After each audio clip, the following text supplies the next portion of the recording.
Teenage Mutant Ninja Turtles. Teenage Mutant Ninja Turtles. Teenage Mutant Ninja Turtles. Heroes in a half shell. Turtle power. They're the world's most fearsome fighting team. Jezu, już powinniśmy zaczynać.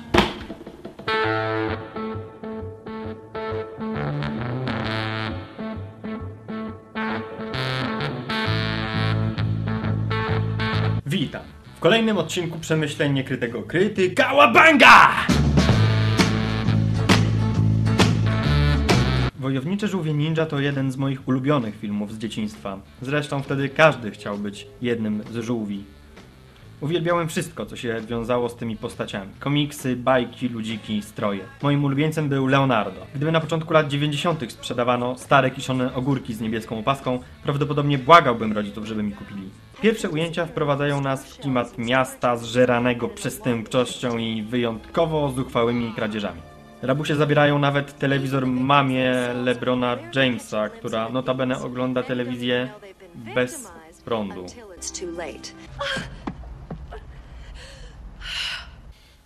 April O'Neil. Pamiętam, jak w podstawówce tańczyło się do piosenek Roxette. Oczywiście tylko do tych wolnych, żeby koledzy się nie śmiali.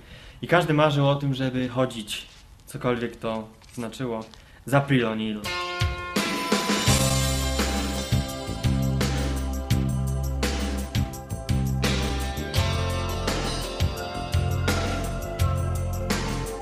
Wracając z pracy, April spotyka tancerzy z teledysku Beat It Michaela Jacksona, którzy bez krępacji przeładowują skradziony towar. Są bardzo zdenerwowani.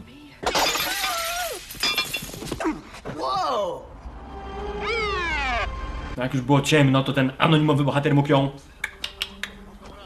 Nie. Żółwie wracają do kanałowej bazy i chwalą się swojemu mistrzowi. Splinter, który wygląda jak Gary Neville z zakazem zbliżania się do golarki, proponuje medytację.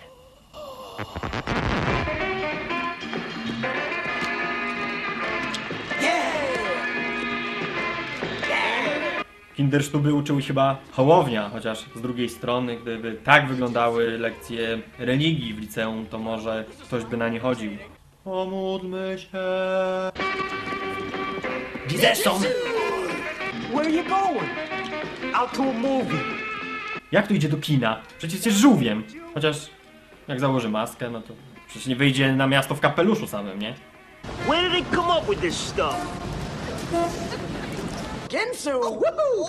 It dices, it slices, and yet makes french fries in 3 different... Whoops! Ja też tak chcę! Na pewno też mi się uda tak pokroić pizzę! Hop! Jak mi mówią, ty musisz, ja mówię niekoniecznie. Robię sieczkę, podwyższam poprzeczkę. Znają mnie na blokach jak w TV perepeczkę. Awesome!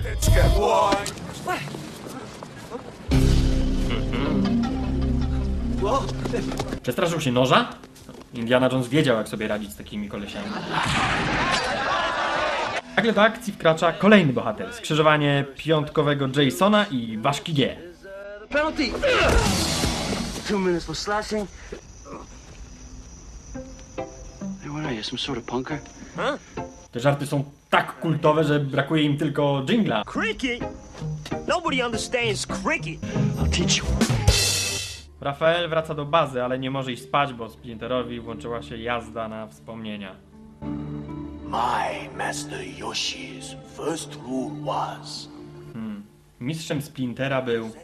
Yoshi?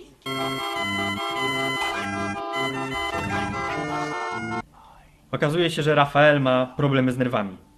Kto nie ma problemów z nerwami? I feel pretty and witty and... Gay! Not denying anything. Again, you're putting words into my mouth. A co tu robi koleś z inspektora Gadżeta? Rafael postanawia śledzić April.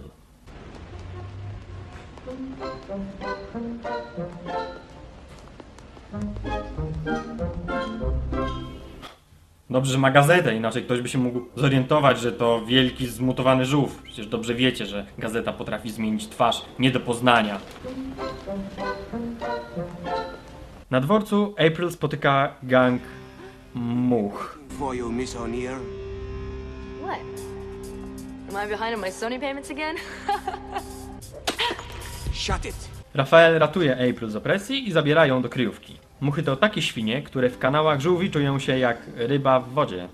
Przynajmniej się niezła Arka Noego z tego zrobiła. Why? Why? Why? Oh, I don't know. Because I wanted to redecorate. You know, a couple throw pillows, a TV news reporter. Why don't I ever dream of Harrison Ford? April zaprasza żółwie do swojego mieszkania. Let's go for it! Jak to zaprasza żółwie do mieszkania? Przed chwilą spotkała w kanałach 4 zmutowane żółwie i Gary'ego Neville'a, który ich wychował. I zaprasza ich do domu? Dzień dobry, kim pan jest? Dobra, zapraszam do siebie do domu. Danny, syn szefa April, ucieka do podziemi. Znajduje się tam alternatywa szkoły.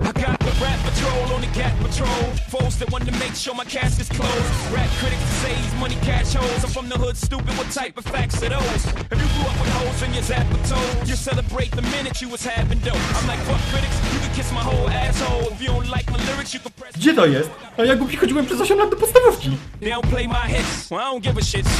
Dyrektorem cudownej szkoły jest człowiek w aerodynamicznym hełmie, uniemożliwiającym ewentualne włożenie na głowę kosza na śmieci przez tych mniej pokornych uczniów. You are here because the outside world rejects you. Gdyby mój dyrektor mówił takim głosem, to już bym nawet nie grał w te kropki na religii, żeby nie iść do niego na dywanik. This is your family. Duża rodzina. W tamtych czasach była tylko jedna większa.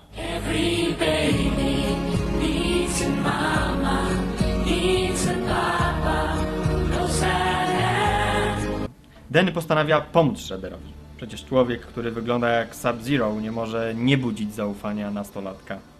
Podczas gdy żółwie oglądają bajki, Rafael dostaje bęcki. Żarty naszych bohaterów zaczynają się rozkręcać. Whoa! And I thought insurance salesmen were pushy. The only thing safe in the woods would be the trees. Oh, who is the babe? Who the heck is that? Wayne Gretzky? On steroids? Ha, dobry jest! Ten koleś powinien prowadzić przemyślenia niekrytego krytyka zamiast tego idioty. Nie, co ja napisałem? Shredder postanawia dowiedzieć się czegoś od Splintera. Czemu tej walki nie prowadził mój kumpel Krzysztof Ibisz? Odpowiesz na to, albo zginiesz. Po tym jak dom April zostaje doszczętnie spalony, cała ekipa przenosi się poza miasto, aby tam odbyć prawdziwie transcendentalną podróż w poszukiwaniu mądrości. No fear for when I'm alone. I'll be better off than I was. Żółwie poprzez medytację nawiązują kontakt z porwanym Splinterem, który pojawia się w ognisku. Nie będę długo gadał, bo mi się dupa pali. Danny przychodzi pogadać ze Splinterem. Temu się najwyraźniej nudzi, bo znowu opowiada ludziom, których ledwo zna, historię swojego życia. Okazuje się, że właściciel Splintera został zamordowany przez Shreddera. My master Yoshi.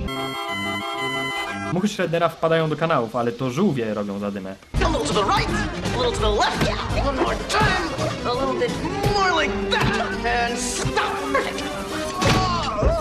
You're a natural, sis! Używanie przemocy przez żółwie ninja jest takie lekkie, zabawne, zajebiste wręcz. Każdy film z przemocą powinien tak wyglądać. A little to the right, a little to the left, one more time, a little bit more like that, and stop! You're a natural, sis! W tym samym czasie przydupas Shreddera daje lanie ważce. Ten jednak odnajduje tajną broń, przed którą wielki mistrz sztuk walki niestety nie potrafi się obronić. Kiedy wszystkie muchy zostają wybite, na plac wchodzi Shredder, który leje żółwie. A ten menel co tu robi? Splinter! Jezu, nie poznałem, sorry. Wreszcie wielki pojedynek dwóch odwiecznych wrogów, dwóch mistrzów walki. To będzie walka stulecia.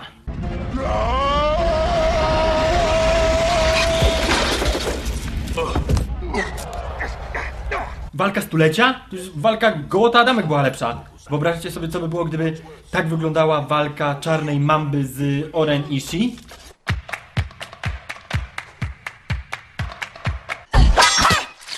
Albo gdyby tak skończyła...